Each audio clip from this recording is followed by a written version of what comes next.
From the shelves of Lore Hub's library, today we're opening up one of the wildest possibilities in One Piece. That monkey D. Garp, the hero of the Marines, has secretly been a pirate in disguise this whole time. On the surface, Garp's legacy is clear. He's the Navy's hero, the man who stood shoulder to shoulder with Roger to take down rocks at God Valley. He's trained generations of Marines and turned down promotion after promotion to Admiral. To the world, he's the embodiment of justice. But look closer, and the cracks start to show. He openly disrespects the Celestial Dragons, and his idea of justice has always been his own, not the one stamped by Marijois. Now let's rewind to God Valley. We know Garp and Roger teamed up to fight rocks. But why?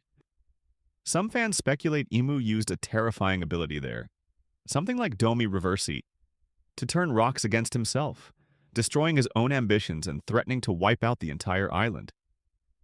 If Garp witnessed that kind of manipulation firsthand, it makes sense why he'd never fully trust the world government again.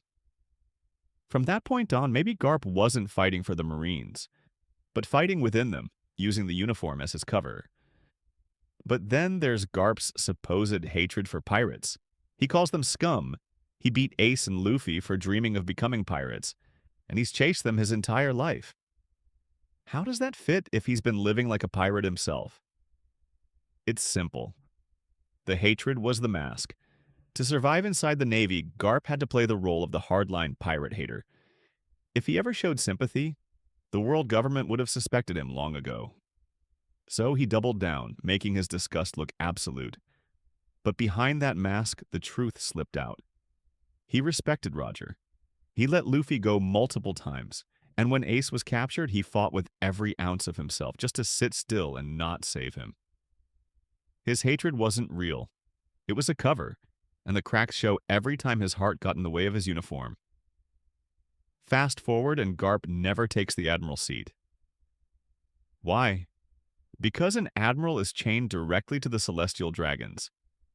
Instead, he stays a vice admiral, where he has freedom to build something in secret. Sword. We know sword marines operate differently. Resigning, working in the shadows, world government rejecting accountability for them. Doesn't that sound like a pirate crew hidden under the Navy's flag? And who better to lead it than a pirate in a Marine's uniform? Then there's Kuzan. After losing to Akainu, he resigned from the Marines.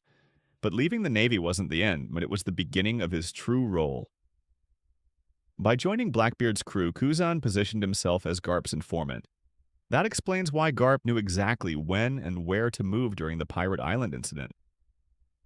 He didn't just stumble into Blackbeard's territory. Kuzan fed him the intel. The entire rescue mission for Kobe was built on Kuzan relaying Teach's movements back to Garp. So here's the idea. Garp isn't the perfect Marine the world thinks he is. He's a pirate at heart, even if never admitting it to himself, ever since God Valley showed him the truth about the world government. His refusal to rise higher in rank and his disrespect for the Celestial Dragons point to one conclusion. Garp wears a Marine's uniform, but he's been living like a pirate all along. One working from the inside, not to uphold the system, but to quietly tear it down.